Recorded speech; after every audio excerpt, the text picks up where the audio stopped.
In the consideration of the faculties and impulses of the prima mobilia of the human soul, the phrenologists have failed to make room for a propensity which, although obviously existing as a radical, primitive, irreducible sentiment, has been equally overlooked by all the moralists who have preceded them.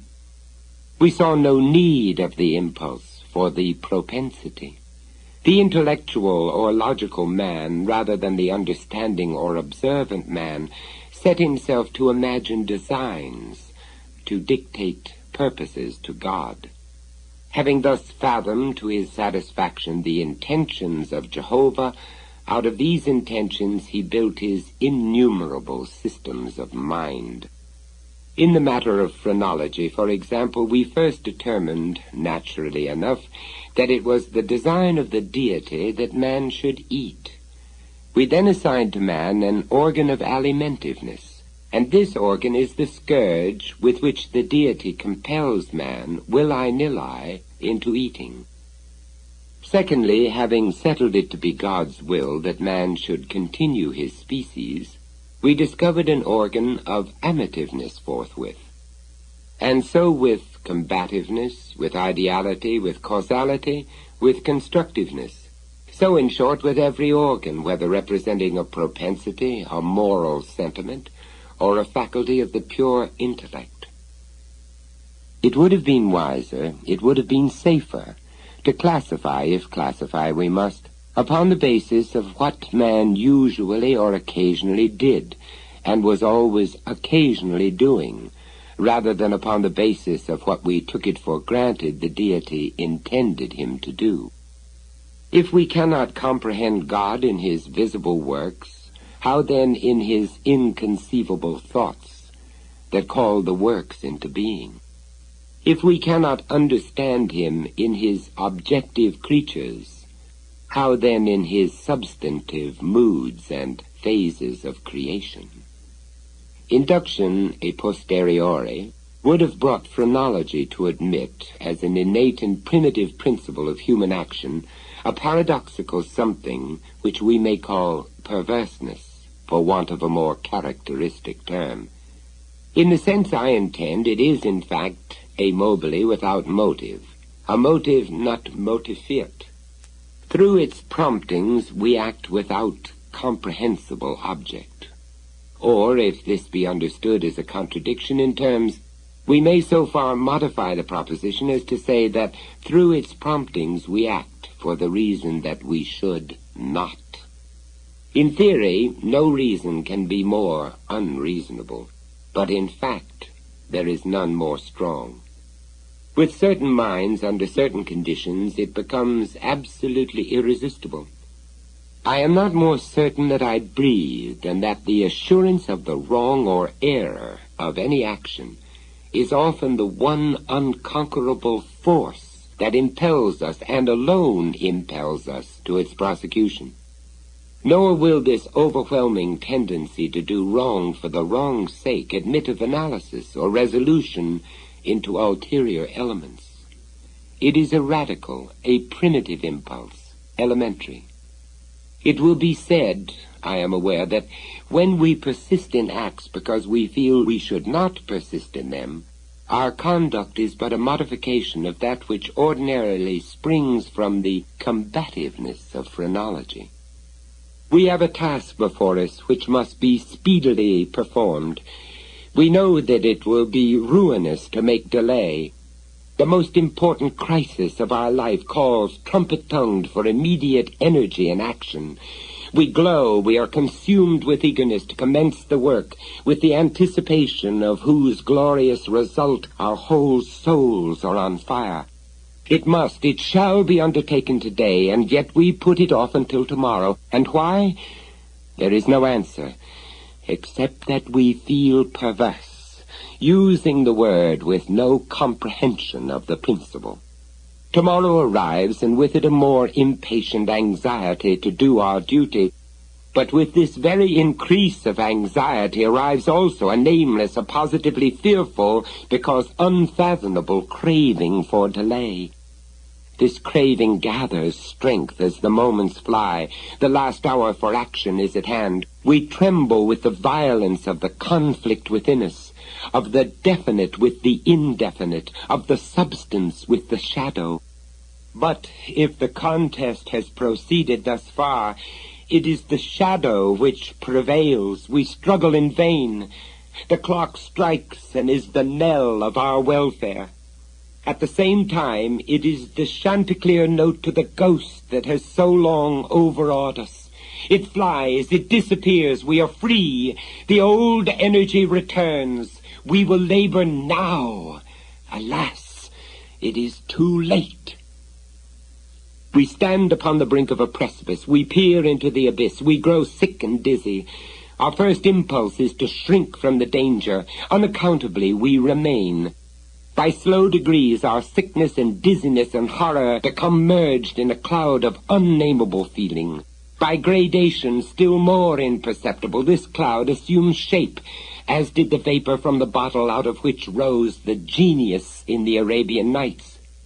But out of this our cloud, upon the precipice's edge, there grows into palpability a shape far more terrible than any genius or any demon of a tale. And yet it is but a thought, although a fearful one, and one which chills the very marrow of our bones with the fierceness of the delight of its horror. It is merely the idea of what would be our sensations during the sweeping precipitancy of a fall from such a height, and this fall, this rushing annihilation, for the very reason that it involves that one most ghastly and loathsome of all the most ghastly and loathsome images of death and suffering which have ever presented themselves to our imagination. For this very cause do we now the most vividly desire it. And because our reason violently deters us from the brink, therefore do we the most impetuously approach it. There is no passion in nature so demoniacally impatient as that of him who, shuddering upon the edge of a precipice, thus meditates a plunge. To indulge for a moment in any attempt at thought is to be inevitably lost, for reflection but urges us to forbear, and therefore it is, I say, that we cannot. If there be no friendly arm to check us, or if we fail in a sudden effort to prostrate ourselves backward from the abyss, we plunge and are destroyed. Examine these and similar actions as we will, we find them resulting solely from the spirit of the perverse. We perpetrate them merely because we feel that we should not. Beyond or behind this, there is no intelligible principle, and we might indeed deem this perverseness a direct instigation of the arch-fiend, were it not occasionally known to operate in furtherance of good. I have said thus much, that in some measure I may answer your question, that I may explain to you why I am here, that I may assign to you something that shall have at least the faint aspect of a cause for my wearing these fetters, and for my tenanting this cell of the condemned. Had I not been thus prolix, you might either have misunderstood me altogether, or with the rabble have fancied me mad. As it is, you will easily perceive that I am one of the many uncounted victims of the imp of the perverse. It is impossible that any deed could have been wrought with a more thorough deliberation. For weeks, for months, I pondered upon the means of the murder. I rejected 1,000 schemes because their accomplishment involved a chance of detection. At length, in reading some French memoirs, I found an account of a nearly fatal illness that occurred to a Madame Pilau through the agency of a candle accidentally poisoned. The idea struck my fancy at once. I knew my victim's habit of reading in bed. I knew, too, that his apartment was narrow and ill-ventilated. But I need not vex you with impertinent details. I need not describe the easy artifices by which I substituted in his bedroom candle-stand a wax light of my own making for the one which I found there. The next morning he was discovered dead in his bed, and the coroner's verdict was death by the visitation of God. Having inherited his estate, all went well with me for years. The idea of detection never once entered my brain. Of the remains of the fatal taper I had myself carefully disposed, I had left no shadow of a clue by which it would be possible to convict or even to suspect me of the crime. It is inconceivable how rich a sentiment of satisfaction arose in my bosom as I reflected upon my absolute security. For a very long period of time I was accustomed to revel in this sentiment. It afforded me more real delight than all the mere worldly advantages accruing from my sin. But there arrived at length an epoch from which the pleasurable feeling grew by scarcely perceptible gradations into a haunting and harassing thought. It harassed because it haunted. I could scarcely get rid of it for an instant. It is quite a common thing to be thus annoyed with the ringing in our ears, or rather in our memories, of the burthen of some ordinary song or some unimpressive snatches from an opera, nor will we be the less tormented if the song in itself be good, or the opera air meritorious.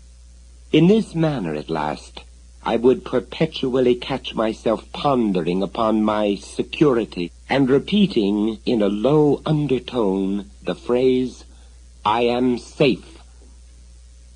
One day, while sauntering along the streets, I arrested myself in the act of murmuring half aloud these customary syllables.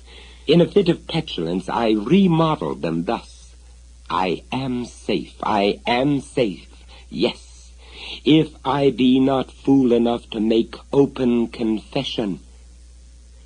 No sooner had I spoken these words than I felt an icy chill creep to my heart. I had had some experience in these fits of perversity, whose nature I have been at some trouble to explain, and I remembered well that in no instance I had successfully resisted their attacks. And now my own casual self-suggestion that I might possibly be fool enough to confess the murder of which I had been guilty confronted me, as if the very ghost of him whom I had murdered, and beckoned me on to death. At first I made an effort to shake off this nightmare of the soul. I walked vigorously, faster, still faster. At length I ran. I felt a maddening desire to shriek aloud. Every succeeding wave of thought overwhelmed me with a new terror, for alas, I too well understood that to think in my situation was to be lost. I still quickened my pace. I bounded like a madman through the crowded thoroughfares. At length the populace took the alarm and pursued me. I felt then the consummation of my fate. Could I have torn out my tongue, I would have done it, but a rough voice resounded in my ears. A rougher grasp seized me by the shoulder. I turned, I gasped for breath.